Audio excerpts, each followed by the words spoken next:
Primero agradecer a los organizadores, pues a Miguel Fegale, que se viene fajando ya desde hace buenos años con esto del rock subterráneo, ha sacado libros, ha hecho investigación y ha creado varios colectivos, por cierto, no es Funeral no es un único colectivo, y creo yo que es una pieza vital y de mucha importancia dentro de la nueva horneada que se está creando, ¿no?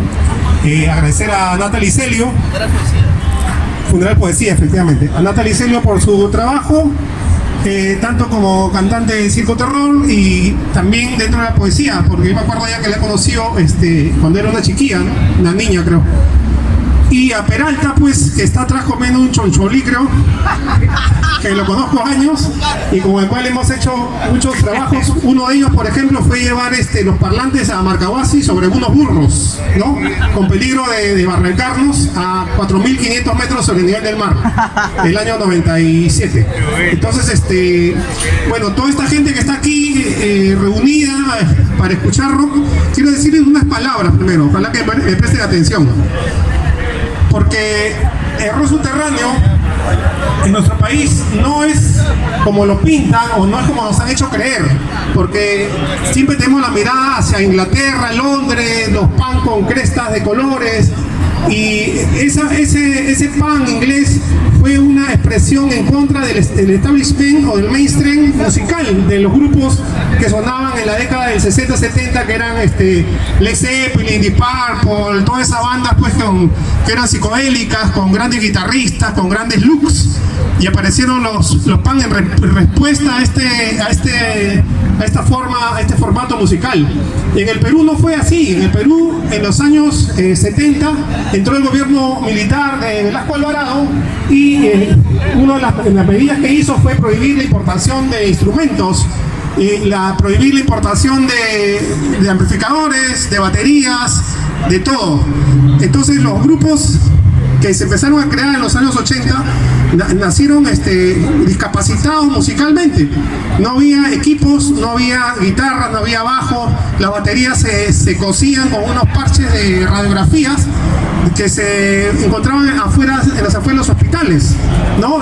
Yo personalmente he ido al Hospital 2 de Mayo a recoger la radiografía de los tebecianos, de los tuberculosos, que las botaban en las esquinas en un basural, y con eso se cosían pues las tarolas, ¿no? y los bombos. Entonces esa carencia, digamos, de instrumentos, esa carencia musical, no nos daba opción. No daba opción a los grupos subterráneos más que hacer la música que tenían que hacer.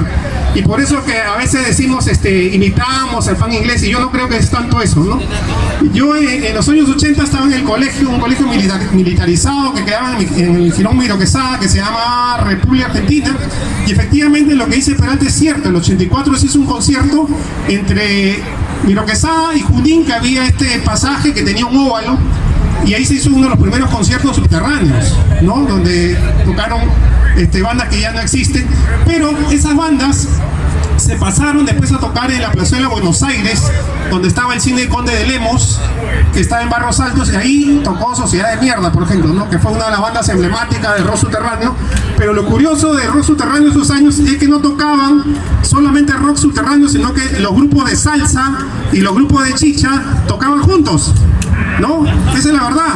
En la plazuela, quien haya podido estar, uno de los que estuvo ese día fue el hippie Javier, lástima que ha fallecido, pero él presenció junto con mi persona y otros rockeros antiguos cómo pues el rock subterráneo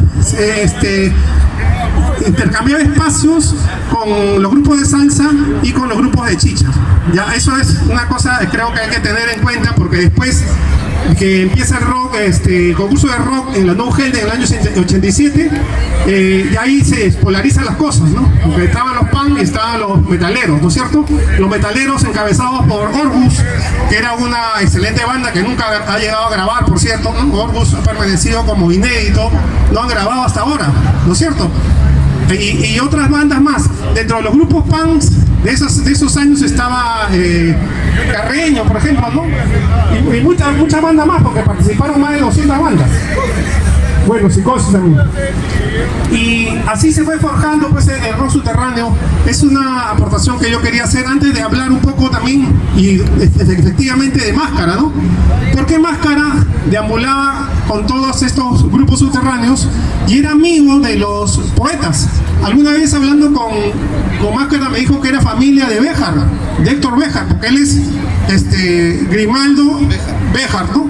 Juan Carlos Grimaldo Béjar. Me dijo, yo soy sobrino de Héctor Béjar, del político que participó y guerrillero del MIR en los años 60.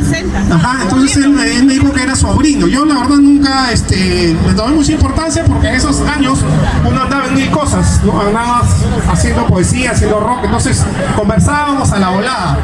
Él estuvo en la presentación de Sinfonía del Caos el año 94.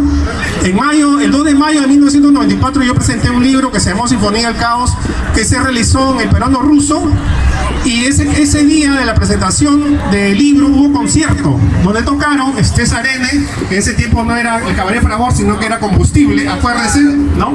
Combustible. Tocó Cachuca, como los Mojarras, que ya estaba empezando a tocar, a sonar.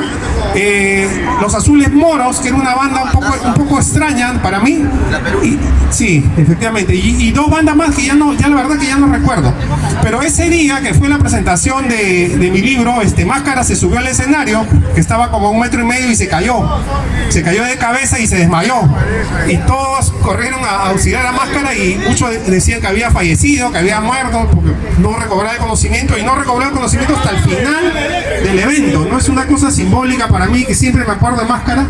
Y sí, resucitó Máscara y empezamos a hacer cosas, ¿no? Yo fui uno de los que financió su fanzine El Poste.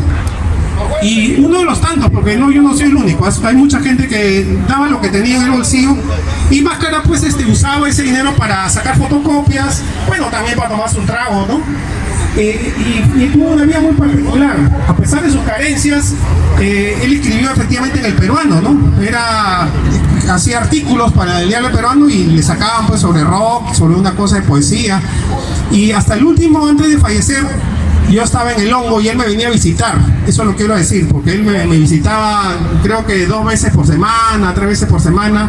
Estaba viviendo en un cuarto que alquilaba, una casa para dormir nada más. Creo que le cobraban 10 soles o 15 soles, y justo me venía para pedirme eso, para poder dormir tranquilo una noche. Yo le pude apoyar muchas veces, algunas veces yo no estaba, pues, y ya no había cómo hacerlo. Y las últimas conversaciones que tuve con él fue que él quería sacar un fanzine, un nuevo fanzine, donde pusiera los poetas que a él le interesaban.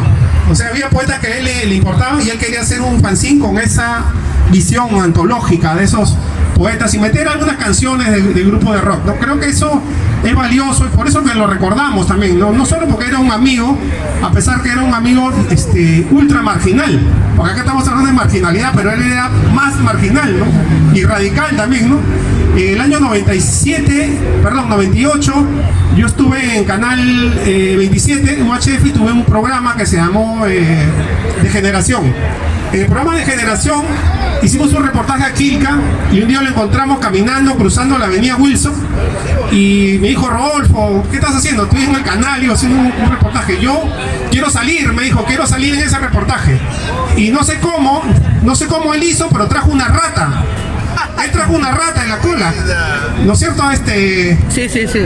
Un topolino trajo una rata y la empezó a hacer girar, y esa es una imagen que nosotros grabamos y la pusimos pues como un réclame del programa, ¿no? Porque era una cosa de los escritores, los artistas de vanguardia, pero ya era demasiado vanguardista, pues, ¿no? Con una rata entre las manos, me pareció, incluso el director del canal me dijo: ¿cómo vas a poner eso? Pero yo dije, esa es justamente la expresión de la total marginalidad, ¿no? Porque aparte de la rata significa o simboliza para los punks una forma de resistencia, ¿no? Una forma de, más allá de la anarquía, es como una resiliencia, sí, una resiliencia. Aparte le gustaba la rata también. Bueno, eso sí, pero esa imagen quedó y yo la incluí en un video que se llama algo sobre los cerdos, y está colgado en YouTube. colgar en YouTube esa imagen de Máscara con la Rata, ¿no? Bueno, agradezco esta invitación y un fuerte aplauso pues para Mascarita donde esté.